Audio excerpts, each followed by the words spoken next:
Green Lantern Corps number 14, written by Peter Tomasi, art by Fernando Pisarin. This is the next part of Rise of the Third Army, and we open up with Guy literally fighting against the Third Army. Last issue we know that the one member of the Green Lantern team was torn apart, absorbed into the Third Army, and now the rest of the Corps is just fighting against them, making all these fused constructs, trying to squish them, crush them, do whatever they can. And it looks like they might have them on the outs, but one of the Third Army members is able to literally dig through the construct, rip it apart, and break out. And we see that the Guardians are able to see through the Third Army's eyes, and they're like, wow, look at all the destruction we're causing across all of the Green Lantern books. Better keep going. So they keep on trying to control the Third Army guys, but it's no use. They explode out and just start attacking every member of the Corps that's with Guy.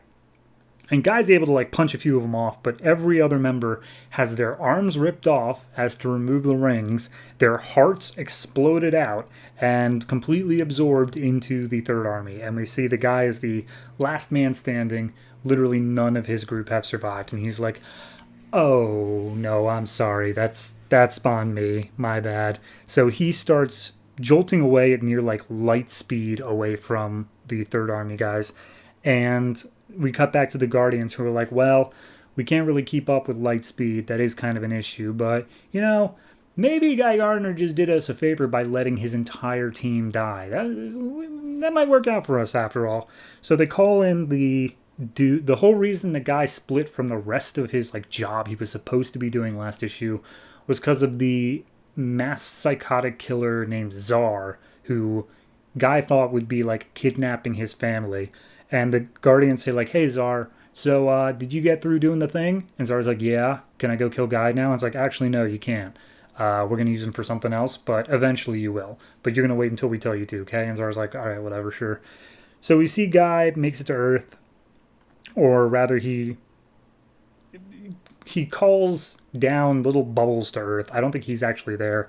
And he picks up every member of his family and brings them to the Justice League headquarters. And he's like, hey, guys, someone might be coming to kill you. You're going to stay with the Justice League for a week until I deal with this. Okay, cool, bye. So then we cut over to Salak and Kilowog. And Kilowog comes in talking to Salak being like, hey, any reason that my new recruit, pool has gotten so small? And Salak's like, what are you talking about? It's literally been the same amount as it should always be. There were 14 people who I have registered here as coming in new to the squad. And he's just like, okay, well, my instincts are saying that we're running a bit dry. So they go down to the foundry where all the new rings are kept and whatnot. And we see that they're basically just being kept in stasis. And Salak does some digging and he's like, as it turns out, in a stasis here, and no rings are allowed to leave Oa, and that was instituted by the Guardians. Also, probably shouldn't be saying this, but during that whole Alpha Lantern thing last arc, I did some digging into where they got the footage of John snapping the Green Lantern's neck, and turns out it was a heavily edited footage that came from the Guardians as well. So I think the Guardians are doing something not so cool, and they just say, all right, let's keep it between us until we can figure out what's up. And I sent down a Green Lantern to Earth to go find Hal Jordan.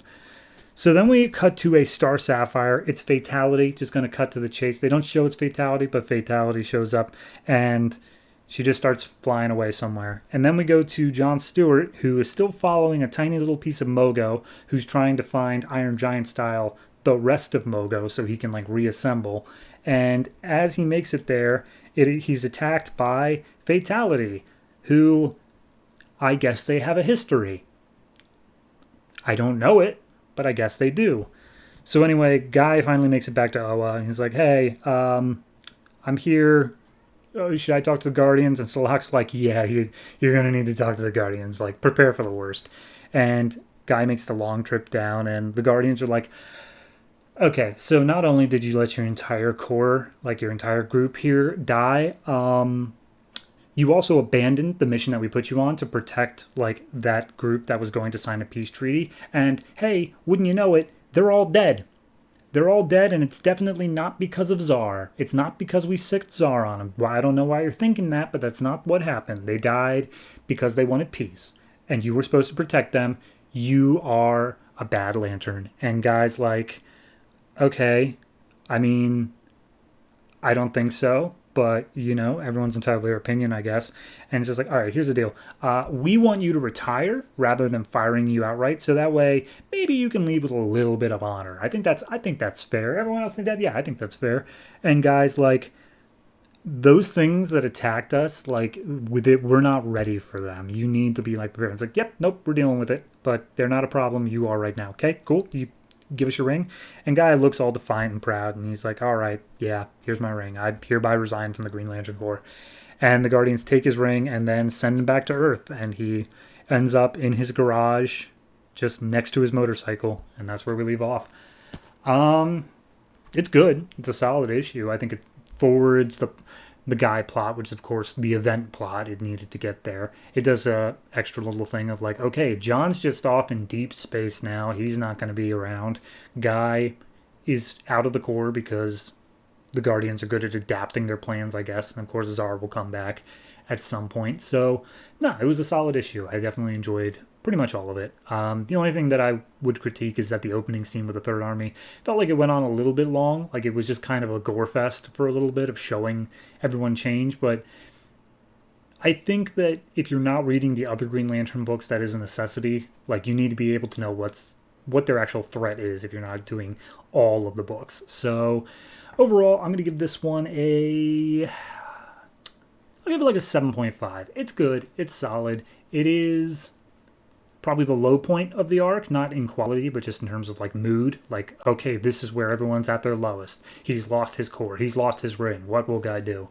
And yeah, no, I'm just looking to see how we get out of this little conundrum. So solid issue. Looking forward to the next one.